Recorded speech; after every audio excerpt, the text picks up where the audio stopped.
Folgendes Szenario. Es ist spät abends und bereits dunkel. Wie meist am Abend möchtest du dir noch ein wenig die Beine vertreten. Du gehst auf die Veranda und lauschst in die weite, dunkle, anbrechende Nacht. Plötzlich knackt es in den Büschen. Dein Atem stockt und du hörst genauer hin.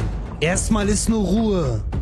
Aber dann, schon wieder ein Knacken. Nun bist du alarmiert. Dein Adrenalinspiegel steigt. Deine Atmung wird schneller. Und innerlich weißt du genau, wegschauen ist hier keine Option, denn es ist dein Grundstück. Nun ist die Frage, wer steht an deiner Seite, um die potenzielle Bedrohung aufzuspüren und dingfest zu machen? Und genau damit kommen wir zum heutigen Thema. Ich präsentiere dir 3 außergewöhnliche und spannende Bodyguard-Hunde, die dich in diesem Szenario garantiert nicht im Stich lassen werden.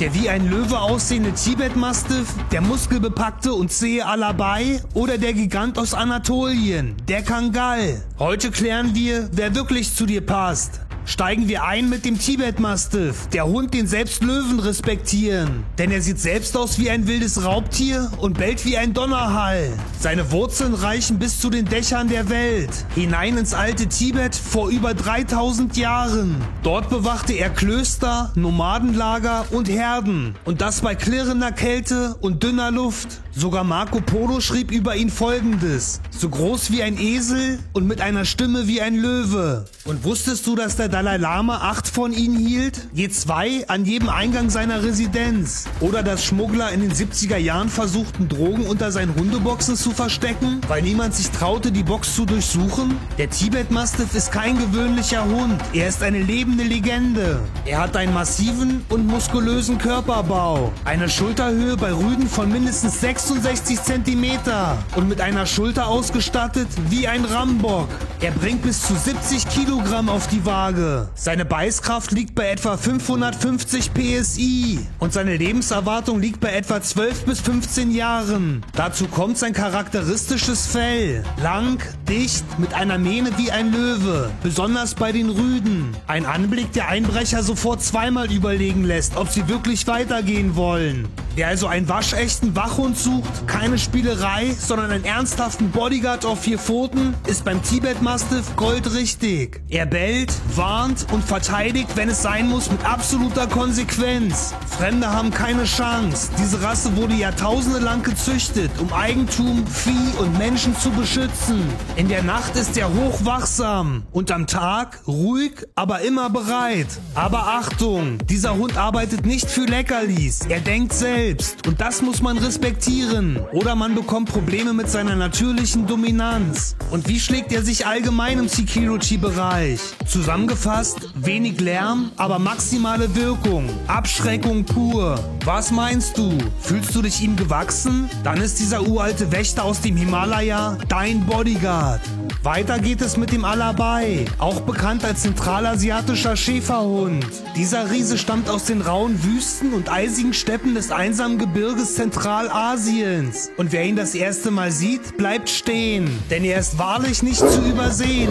Groß, breit und muskulös. Mit bis zu 78 cm Schulterhöhe und einem Gewicht von fast 80 Kilogramm ist der Alabai eine lebende Festung auf 4 Pfoten. Doch er ist kein grober Koloss. Sein Blick ist wach, sein Auftreten ruhig, seine Bewegung agil und geschmeidig. Sein dichtes Fell gibt es in allen Farbvarianten, von weiß bis schwarz, von grau bis rostrot. Er wirkt wie ein König und genau das ist er auch in seinem Reich. Der Alabai ist nicht nur stark, er ist auch sehr klug, stolz und eigenständig. Er entscheidet selbst, wem er vertraut und wem nicht. Er ist ruhig, aber niemals passiv. Und das bedeutet, er ist nichts für unerfahrene Hundehalter. Er braucht klare Strukturen, Geduld, Konsequenz und vor allem Zeit und Liebe. Eine konsequente Sozialisierung ist Pflicht bei ihm. Ohne sie wird der Alabai schnell misstrauisch und eigensinnig. Nimmst du dir jedoch die nötige Zeit, wird er loyal, zuverlässig und zu einem echten Familienmitglied. Wer sich ein Alabai holt, holt sich kein Haustier. Er holt sich einen Partner. Er ist loyal bis zum letzten Atemzug. Aber nur, wenn du ihn verstehst. Er braucht Platz, Bewegung, mindestens 2 lange Spaziergänge am Tag und jede Menge geistige und körperliche Aufgaben. Sonst wird ihm langweilig und das wird problematisch.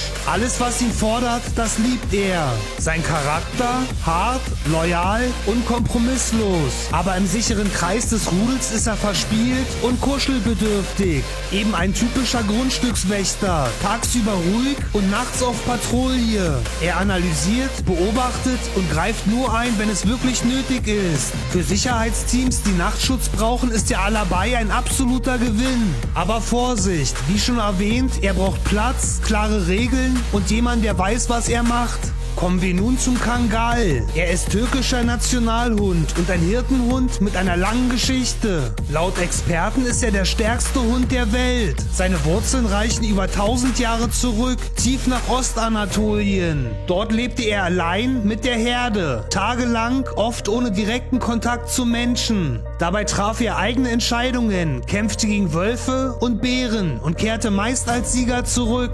Später entdeckten ihn das türkische Militär und Polizei als den perfekten Diensthund. Und auch international wird der Kangal zunehmend als Security-Profi für seine Eigenschaften geschätzt. Mit einer brachialen Beißkraft von etwa 750 PSI steht der Kangal damit weltweit auf Platz 1. Sein dichtes Fell schützt ihn effektiv gegen Hitze und Kälte. Er erreicht eine unglaubliche Schulterhöhe von bis zu 80 cm und einem Gewicht von schnell mal 60 Kilogramm. Damit ist der Kangal ein echtes Schwergewicht unter seinen Artgenossen. Im Security-Sektor ist der Kangal echt vielseitig. Ob große Tierhaltung, Baustelle oder privates Anwesen. Er sichert alles, was zu seinem Territorium gehört. Zuerst warnt er, dann schreitet er ein und wenn es sein muss, wird er zur unüberwindbaren Mauer. Ein Kangal passt nicht in die Stadtwohnung. Er braucht Platz, Bewegung und Verantwortung. Du solltest ihm mindestens einen großen Garten oder Grundstück geben, das er bewachen darf. Mindestens 2 lange Spaziergänge pro Tag sind Pflicht und kein Luxus. Hundeschule ist ein Muss und eine frühe Sozialisierung noch viel wichtiger. Denn was du im Welpenalter versäumst, holt der Kangal später nicht mehr nach. In manchen Bundesländern steht der Kangal auf der Liste potenziell gefährlicher Hunde. Und was bedeutet das für dich? Du brauchst einen Wesenstest, Sachkundenachweis und du zahlst eventuell erhöhte Hundesteuern. Informiere dich unbedingt vor der Anschaffung, was in deinem Bundesland Gesetz ist. Jetzt kommt es auf dich an. Wen suchst du? Du willst einen imposanten Einzelgänger mit mystischer Aura? Dann nimm den Tibet Mastiff. Du brauchst einen kühlen, souveränen Bodyguard für Haus, Halle und Ranch? Dann nimm den Alabai. Oder willst du einen treuen, extrem starken Familienwächter, gegen den jeder Eindringling verlieren wird? Dann wähle den Kangal. Mit dem richtigen Partner an ihrer Seite sind diese Hunde unschlagbar. Vielleicht hast du bereits eine Idee, wer dein künftiger Bodyguard werden könnte. Falls dem so ist, schreib es unbedingt in die Kommentare. Das war's für heute. Bleib gespannt und bis zum nächsten Mal.